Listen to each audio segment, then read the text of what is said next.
বুকে বুলেট পেটে মৃত্যুবরণ করেছেন, তাদের পরিবারের প্রতি কৃতজ্ঞতা জানাই, শহীদদের প্রতি রুহের মাগফিরাত কামনা করি।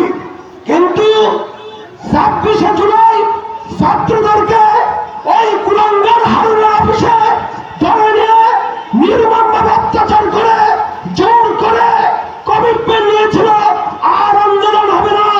তখন সারা বাংলাদেশের 18 কোটি মানুষ দুশ্চিন্তায় পড়ে গেছে, এখন আন্দোলনের নেতৃত্ব কে দেবে? আমরা দেখেছি সেই লন্ডন থেকে জিয়া পরিবারের সুযোগ্য সন্তান যারা 17 বছর সেই লন্ডন থেকে সারা বাংলাদেশের জাতীয়তাবাদী দলকে নেতৃত্ব দিয়েছেন, সেই তারেক জিয়া 26শে জুলাই এই আন্দোলনের পুরো নেতৃত্ব চলে গিয়েছিলেন এবং 5ই আগস্ট এই স্বাধীনতা হয়েছে, সেই স্বাধীনতা তারেক জিয়ার নেতৃত্বে হয়েছে। এটা সারা বাংলাদেশের মানুষ দেখেছে।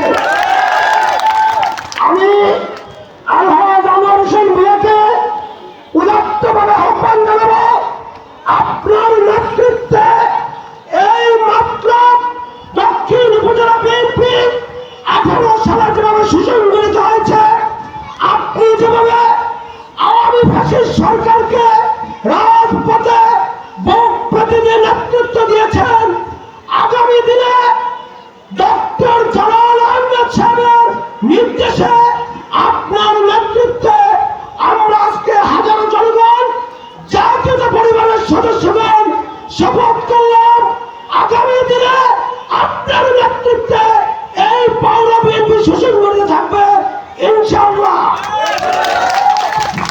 সময় সংক্ষিপ্ত, আপনাদের উদ্দেশ্যে আমি আগামী দিনে হিন্দুদের পূজা আসছে, আমি আপনাদেরকে যদি আহ্বান জানবো, প্রিয় আনোয়ার ভাইকে বলবো, আমাদের পৌরসভার 9টি ওয়ার্ডে যত জায়গায় হিন্দুদের পূজা হবে আপনি একটি কমিটি করে দিবেন।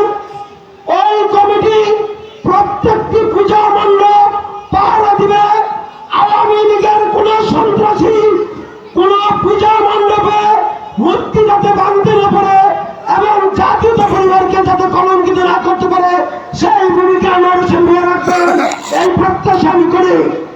প্রিয় সাথী বন্ধুগণ, আজকে অনেক বক্তব্য দেওয়ার কথা ছিল, সময় সংক্ষিপ্ত। আমি একটি কথা বলতে চাই, 18 সালে ডক্টর জালাল সাহেব চাঁদপুর 2 থেকে নমিনেশন পেয়েছেন, আপনারা কি জানেন? আমার বিশ্বাস, আমরা দেখেছি গত রমজান মাসে লন্ডনে